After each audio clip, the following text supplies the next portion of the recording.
Voter তালিকার বিশেষ সংশোধনের প্রতিবাদে সরব মমতা বন্দ্যোপাধ্যায় ও অভিষেক বন্দ্যোপাধ্যায়। কিন্তু এই আবহেই ভোটার তালিকার বিশেষ সংশোধন নিয়ে তৃণমূল শীর্ষ নেতৃত্বের উল্টো সুর শোনা গেল তৃণমূলের বিধায়ক হুমায়ুন কবিরের গলায়। আপনার কোনো আপত্তি? কোনো আপত্তি নেই, কোনো আপত্তি নেই, আমরা তৈরি আছি। ভোটার তালিকার বিশেষ সংশোধনের প্রতিবাদে তেড়ে ফুঁড়ে নেমেছে তৃণমূল কংগ্রেস। দিল্লিতে সংসদের ভিতরে, সংসদের বাইরে প্রায় রোজই বিক্ষোভ দেখাচ্ছেন তৃণমূল সাংসদরা। মমতা বন্দ্যোপাধ্যায় অভিযোগ করছেন এটা নাম বাদ দেওয়ার জন্য নির্বাচন কমিশন এবং বিজেপির চক্রান্ত। অথচ সেই তৃণমূলের ভরতপুরের বিধায়ক হুমায়ুন কবিরের গলায় পার্টি লাইনের উল্টো সুর।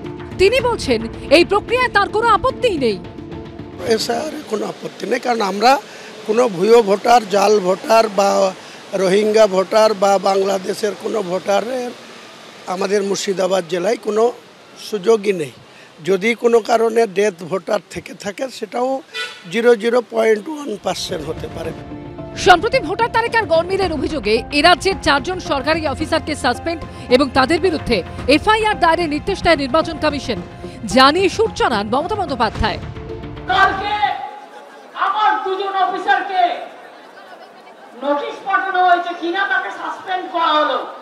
আমরা বলি তোমার ইলেকশন এখন ডিক্লেয়ার হয়েছে, কোন আইনের বলে তুমি নোটিশ পাঠিয়ে দিচ্ছ? ইলেকশনের অনেক দেরি আছে,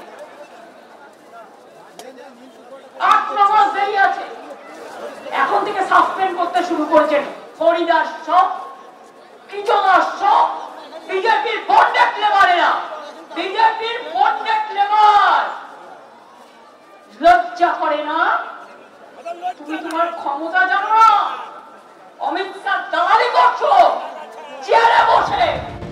অথচ তার দলের বিধায়ক হুমায়ুন কবির কার্যত নির্বাচন কমিশনের পাশে দাঁড়িয়েছেন। ইলেকশন কমিশন, ভারতের নির্বাচন যে কমিশনার, তারা স্বশাসিত একটা বডি, অটোনমাস বডি।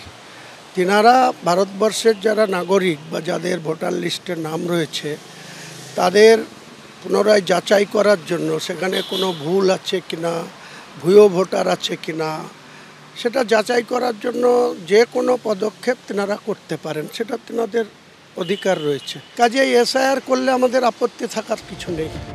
তৃণমূলের মধ্যেই 2 সুর নিয়ে খোঁচা দিয়েছে বিজেপি।